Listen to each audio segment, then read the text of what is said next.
그 아이를 당신 호적에 입적시켜라. 시어머니와 남편이 내 앞에 누런 서류 봉투를 들이밀며 호통을 쳤을 때 제 40년 헌신은 마른 낙엽처럼 바스러졌습니다. 평생을 머슴처럼 일하며 시댁을 받들었던 내 삶이 그저 남편의 불륜을 덮기 위한 거대한 가림막에 불과했다는 사실을 당신들은 아십니까? 1980년대 꽃다운 나이에 시집와 손에 물말을 날 없이 살았습니다. 엄하고 무뚝뚝한 남편이었지만 그저 밖으로 겉돌지 않고 성실하게 직장 생활하는 것 하나만 믿고 버텼지요. 시어머니의 혹독한 시집살이도 자식들 뒷바라지도 내 숙명이니 여겼습니다. 이제 자식들 다 키워 장가 보내고 겨우 숨 좀 돌리나 했던 황혼의 어느 날 안방 장롱 깊은 곳에서 벼락 같은 진실을 마주했습니다. 남편에게는 평생 가슴에 품은 첫사랑이 있었고 나와 결혼 생활을 하는 와중에도 몰래 만나 아이까지 낳아 기르고 있었습니다. 더 소름 끼치는 건 시어머니도 딘작에 다 알고 뒤로 돈을 대주고 있었다는 사실입니다. 그 첫사랑이 세상을 떠나자 남편과 시어머니는 적반하장으로 그 아이를 내 호적에 올리라며 가스라이팅을 시작했습니다. 네가 속이 좁아서 집안을 망치려 드냐? 다 늙어서 갈 데도 없는 년이 유세냐는 폭언이 가슴에 비수처럼 꽂혔습니다. 믿었던 자식들마저 엄마가 참으라며 고개를 돌리더군요. 그날 밤 밤새 피눈물을 흘리며 새벽녘에 평생을 바친 그 집에서 가방 하나만 달랑 들고 나왔습니다. 칠순을 바라보는 나이에 아무 연고도 없는 곳에서 요양보호사 일을 시작했습니다. 내 손으로 번 돈 몇 푼으로 작은 단칸방 월세를 내고 마시는 새벽 공기가 그렇게 달콤할 수가 없었습니다. 평생 밥해 바치던 여자가 사라지자 남편이 호통을 쳤지만 저는 차갑게 웃으며 이혼 서류를 던졌습니다. 누구의 아내도 어머니도 아닌 오직 나 자신으로서는 이 순간 비로소 노후의 진짜 존엄을 배웁니다. 과거 가부장제의 그늘 속에서 억눌려 살던 수많은 어머니들의 인내가 결코 당연한 것이 아니었음을 제 홀로서기라는 작은 나비 효과를 통해 세상에 보여주고 싶습니다. 돌아보면 제 젊은 날은 문창창에 부딪히는 겨울바람 소리처럼 쓸쓸하기만 했습니다. 23 꽃 같던 나이에 연고도 없는 시댁으로 시집와 숨소리조차 마음대로 내지 못하는 삶을 살았지요.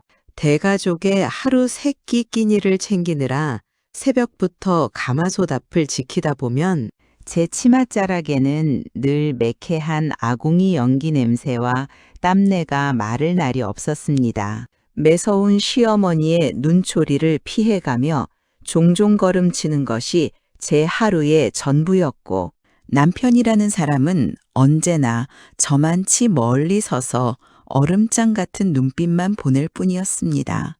그래도 자식들을 보며 버텼습니다. 밤마다 독수공방하며 차가운 이부자리를 끌어안을 때면 심장 한 구석이 시려왔지만 그저 남자가 원래 무뚝뚝해서 그런가 보다. 내 팔자가 이러려니 하며 스스로를 달랬지요. 남편은 가끔 외박을 하거나 몇 날 며칠을 집을 비우기도 했습니다. 그때마다 시어머니는 남자가 바깥 큰일을 하다 보면 그럴 수도 있지. 여편네가 속 없게 어딜 캐무냐며 불호령을 내리며 제 입을 막아버렸습니다. 저는 그저 시댁 가문을 위해 성실히 일하는 남편을 믿었고 그 믿음이 제 삶을 지탱하는 단 하나의 기둥이었습니다. 하지만 그것은 믿음이 아니라 잔인한 기만이었음을 그때는 눈치채지 못했습니다. 내가 시어머니의 대소변 수발을 들고 마른 논에 물대듯 자식들 뒷바라지에 제 뼈를 갈아 넣는 동안 남편은 다른 곳에서 다른 여자의 남편이자 아버지가 되어 행복한 웃음을 짓고 있었던 것입니다.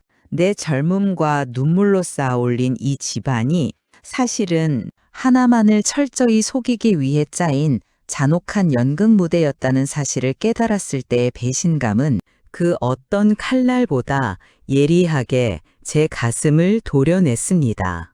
평생을 바친 헌신의 대가가 이토록 시리도록 무참할 줄은 꿈에도 몰랐습니다.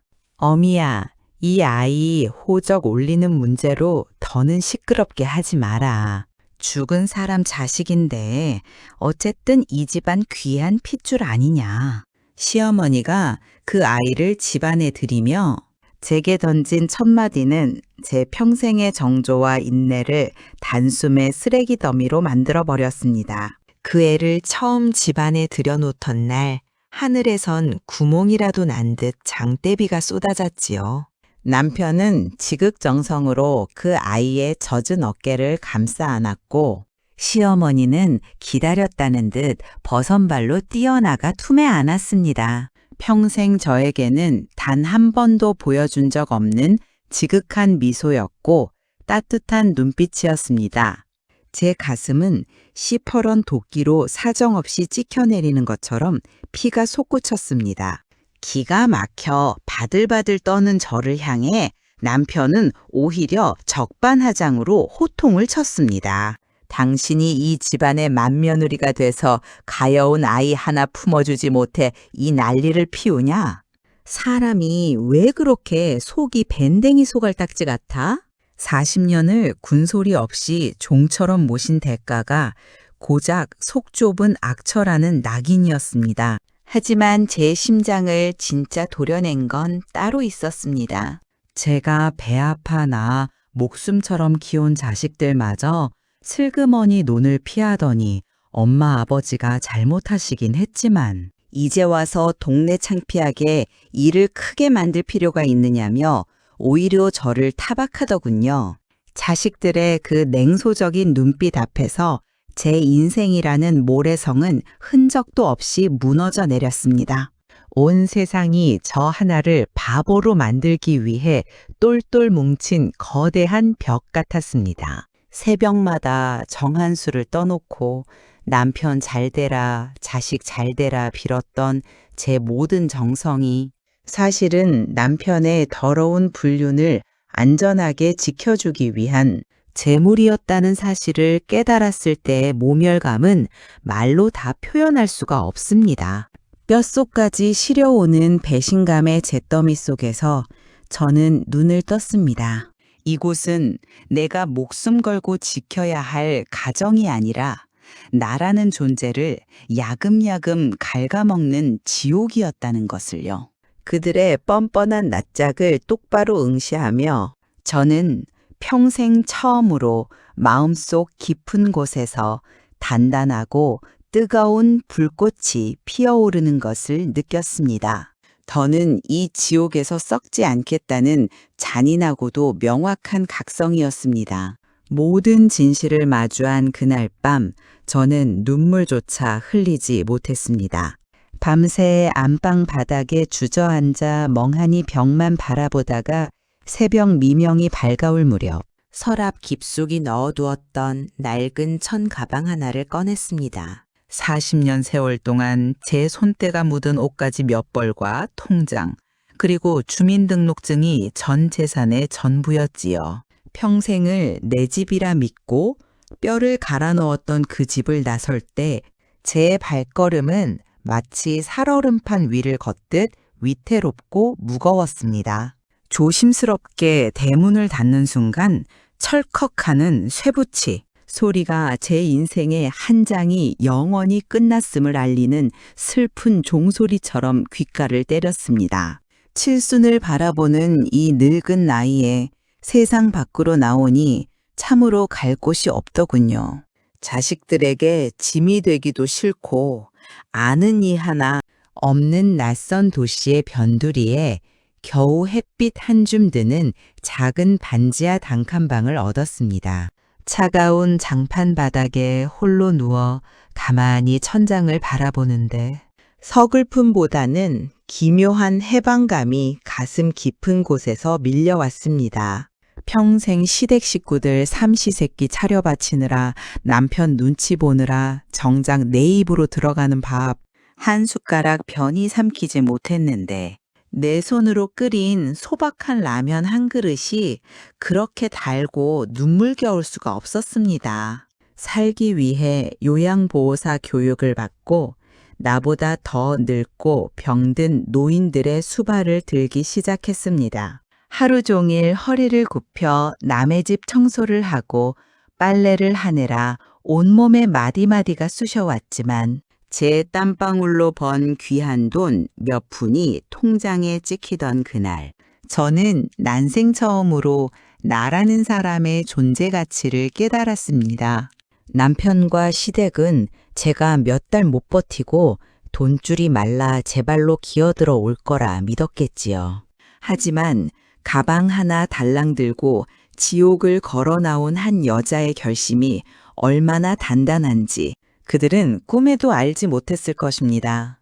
여편네가 미쳤지. 여기가 어디라고 감히 집을 나가서 시위를 해. 가방 하나 달랑 들고 집을 나온 지 반년 만에 남편이 제 반지하 단칸방 문을 발로 차며 들이닥쳤습니다. 평생 제게 호통을 치면 깨갱하며 엎드리던 버릇을 못 고치고 핏대를 세우며 당장 짐을 싸라고 고함을 지르더군요. 제 손으로 정성껏 차려주던 따뜻한 밥상이 사라지고 시어머니의 병수발을 들 손길이 없어지자 집안 꼴이 귀신 나오게 엉망이 되었다며 오히려 저를 천하의 몹쓸 년으로 몰아세웠습니다.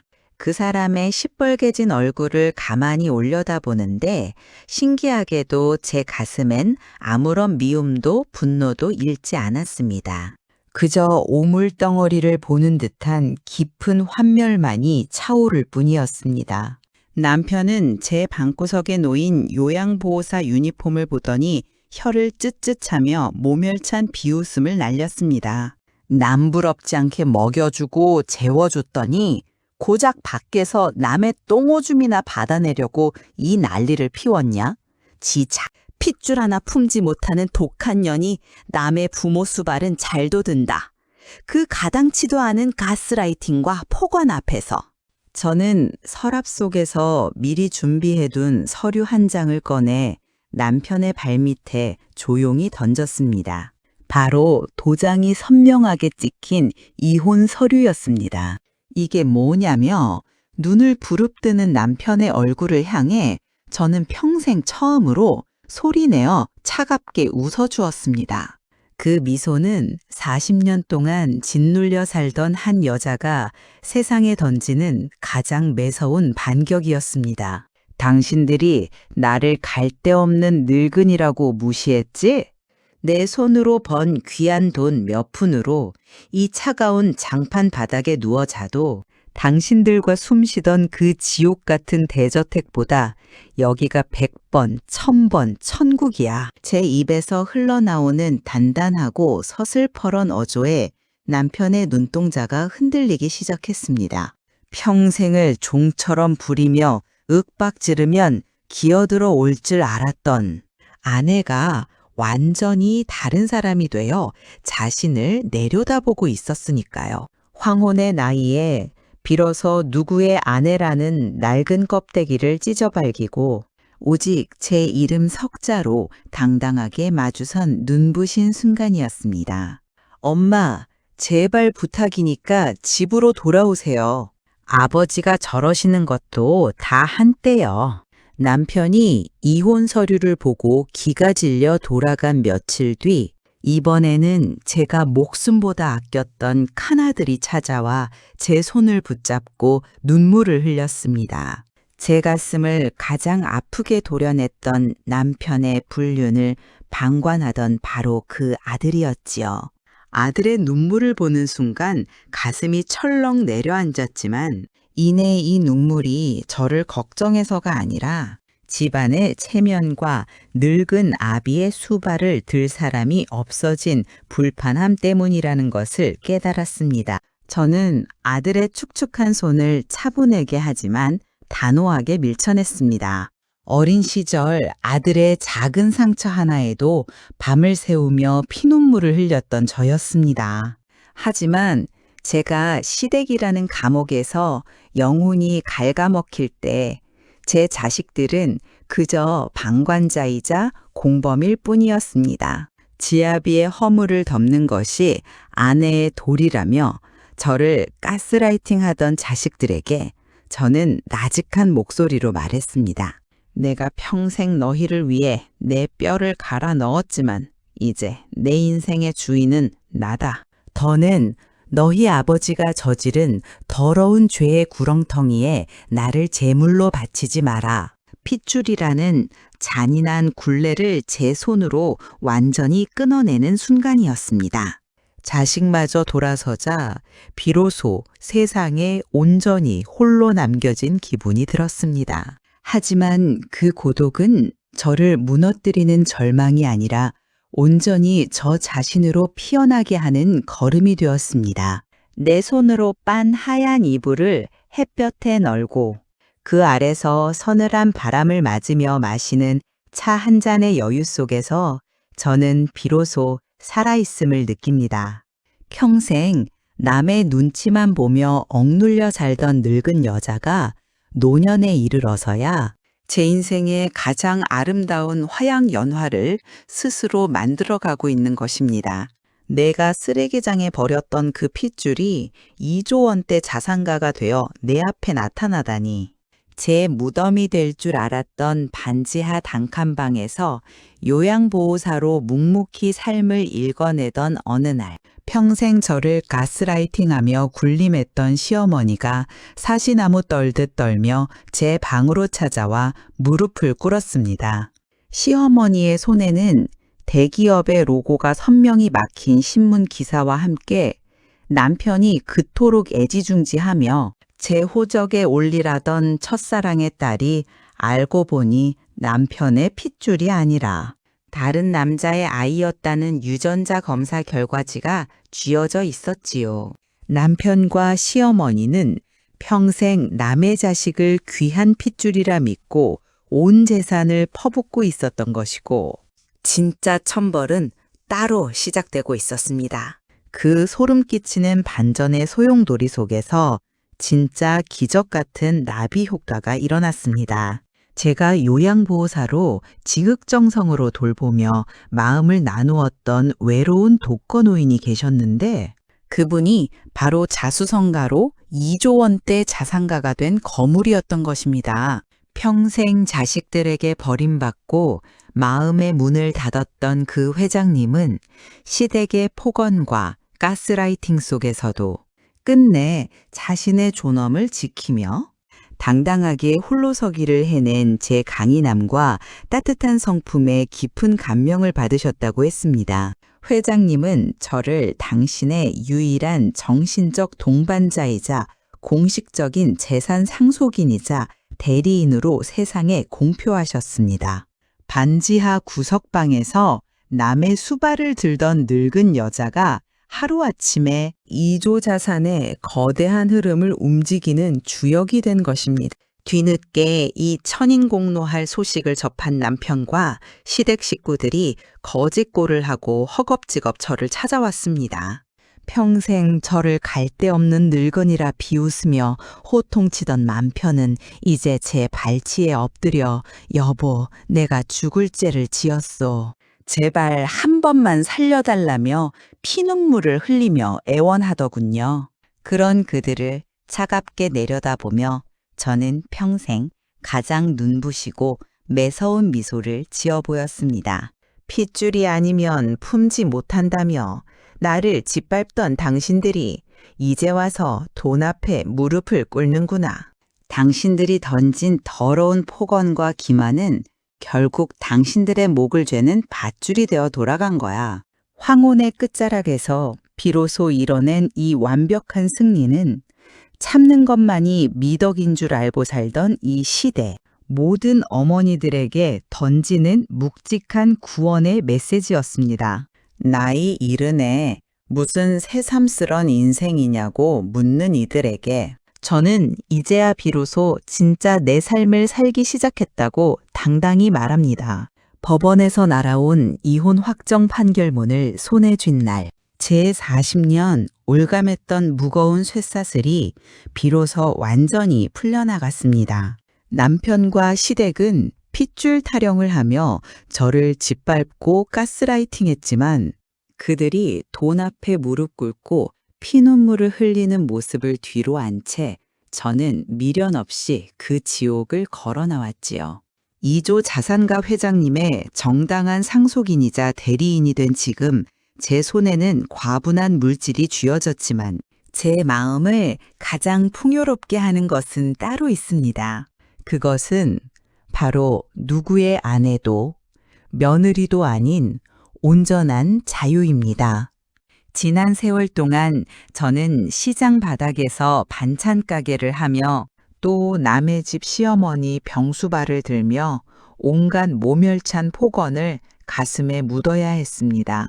늙고 병들면 갈 데가 없어 기어들어 올 것이라며 저를 경제적으로 통제하고 윽박지르던 남편의 목소리가 제가 가방 속에 숨겨두었던 녹음기 안에서 흘러나올 때 법정은 숙연해졌습니다. 인내가 미덕인 줄만 알고 살았던 우리 시대에 수많은 어머니들이 당했던 그 서러운 세월이 제 작은 녹음기 하나를 통해 마침내 세상 밖으로 증언된 것입니다. 저의 이 당당한 홀로서기는 단순히 한 노파의 복수극이 아닙니다. 평생을 가족이라는 이름 아래 착취당하면서도 한마디 못했던 이 땅의 모든 여성들에게 던지는 노후의 존엄을 향한 묵직한 나비 효과이자 구원의 신호탄입니다. 이제 저는 햇살이 가득 들어오는 저만의 작은 마당에서 직접 키운 꽃들에 물을 주며 하루를 시작합니다. 내 손으로 벌어 가꾼 소박한 밥상 앞에서 마시는 새벽 공기는 시리도록 달콤하고 밤하늘의 별을 바라보며 잠드는 이 순간이 제 인생의 가장 아름다운 화양연화입니다. 나이가 늙었다고 해서 갈 곳이 없다고 해서 잔인한 기만과 가스라이팅을 참아내지 마십시오. 스스로의 존엄을 지키고 당당하게 홀로서기를 선택할 때 비로소 인생의 진짜 봄날이 찾아오는 법입니다. 오늘 제 마지막 사연이 여러분의 가슴에 깊은 울림과 용기를 주셨다면 구독과 좋아요, 알림 설정으로 이 늙은이의 눈부신 새 출발을 함께 응원해 주세요. 여러분이 남겨주시는 따뜻한 댓글은 제가 앞으로 걸어갈 길에 가장 밝은 등불이 됩니다. 그동안 제 이야기를 귀 기울여 들어주셔서 진심으로 감사합니다. 항상 건강하시고 평안하십시오.